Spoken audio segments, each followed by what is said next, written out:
conlanging is the art of inventing languages.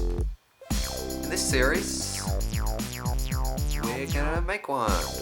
This is season 1, episode 0. In each season, we will be making a conlang for some purpose. This first season is simply for education, how to make the most sort of bare bones conlang. Episode 0 will always be the sort of planning, explanation episode, so we're going to start with that. Of course, the very first episode of the entire series will be about what exactly is conlanging? A very good question. Well, as I said, inventing a language. But what exactly does that mean? Because I can just say gabba gabba blah blah blah and say that means hello and language. However, that's not exactly the same thing because it's not structured. Now, assuming you speak English because you're watching this video, if I say hello, how are you? You know what I'm saying because English has structure. Hello means the same thing every time someone says it. How has a variety of meanings. Are can have a variety of meanings in context. You pretty much always means the same thing. But how are you as a phrase always means the very same thing. Hello, how are you is a structured phrase that anyone who speaks English will understand in the very same way every time because it means the same thing. So, gabba-da-dabba-da-babba-da-ba, meaning hello, is not structured because, for one, what I just said then was completely different to what I said the previous time. And secondly, it's literally one word. One word can't be a language. Well, it wouldn't be a very good one anyway. So, the key point here is the structure. So that's good. We have something to work with. When I say structure though, what exactly does that mean? Well, the key points are vocabulary, structured vocabulary. So, for example, the word, like I said, the word hello means the same thing every time. It means hi, like a greeting, you know? Same thing every time. Structured grammar. Now, this is going to be something we explore a lot in this series and future seasons because grammar is something that a lot of people think, for example, French is just English but with different words and a different order.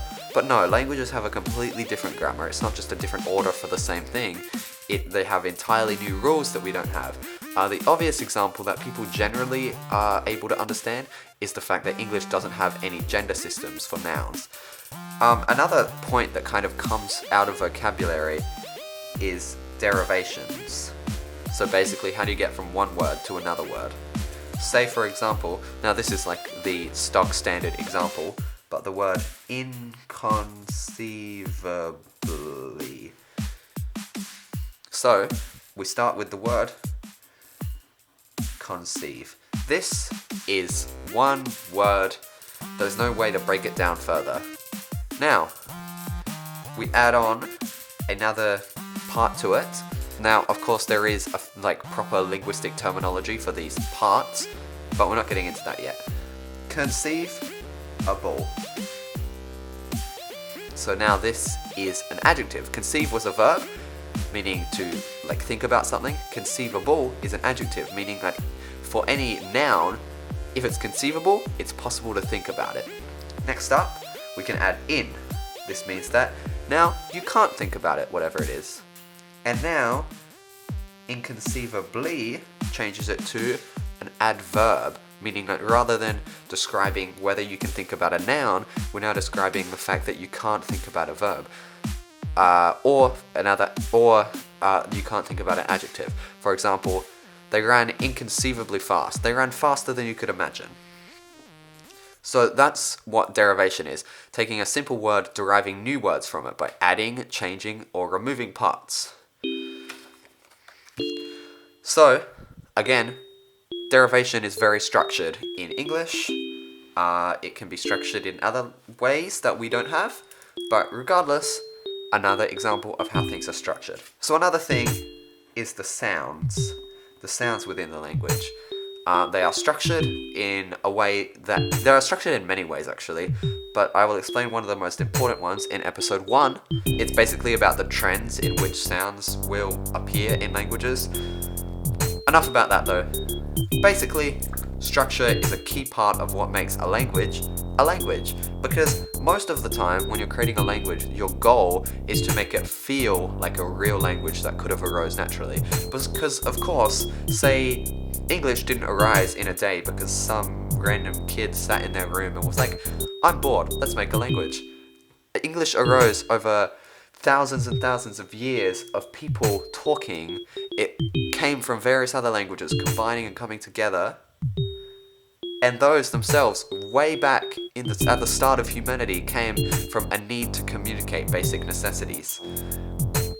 It happens over time, which is why there are imperfections, because things get combined in ways people could never have expected, and they don't know how to deal with it, so they just sort of put it together in a way that doesn't necessarily fit with the rules they have, but it doesn't matter.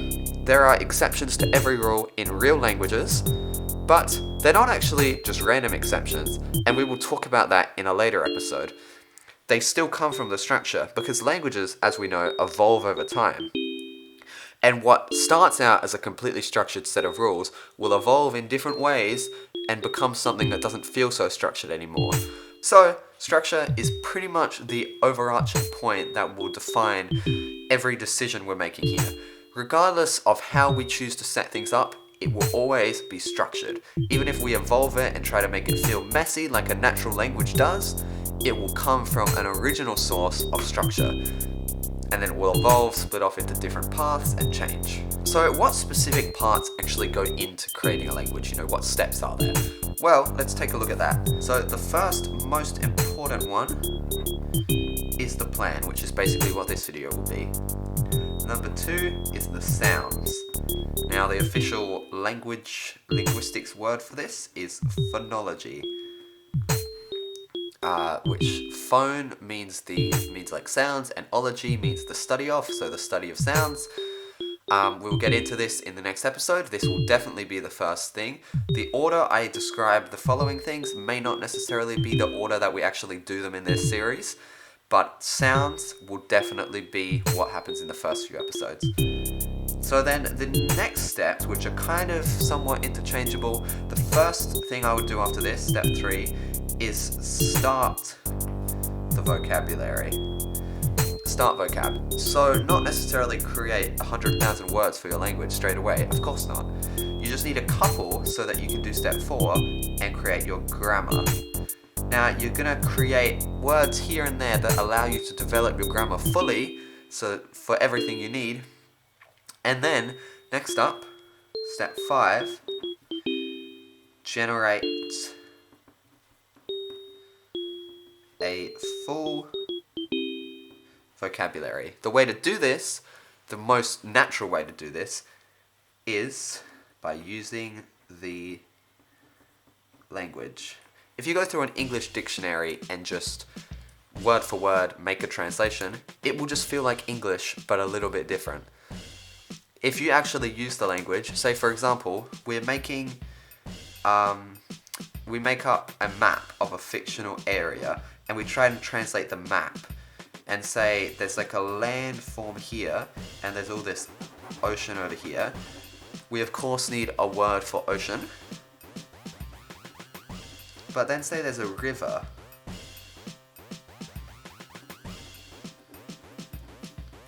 We will also need a word for river, but these two words will almost definitely be related to each other, won't they? Because they're describing the same thing, but on a different scale, a different size, a different shape, etc. So, by actually using your language to create things, you will come up with a much more natural way of actually having the words interact with each other. That is the general overall plan. Step 6, which possibly could be the final one, possibly you don't even need to do this one, is evolution.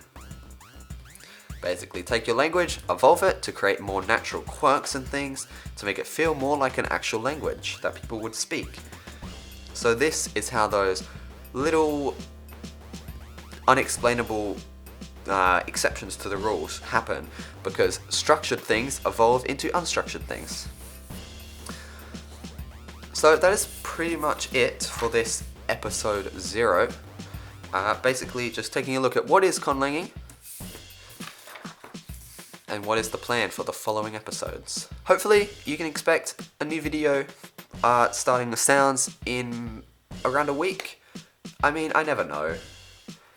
I do run another YouTube channel on a completely different topic, so I guess we'll see what happens trying to manage both of them at once. But regardless,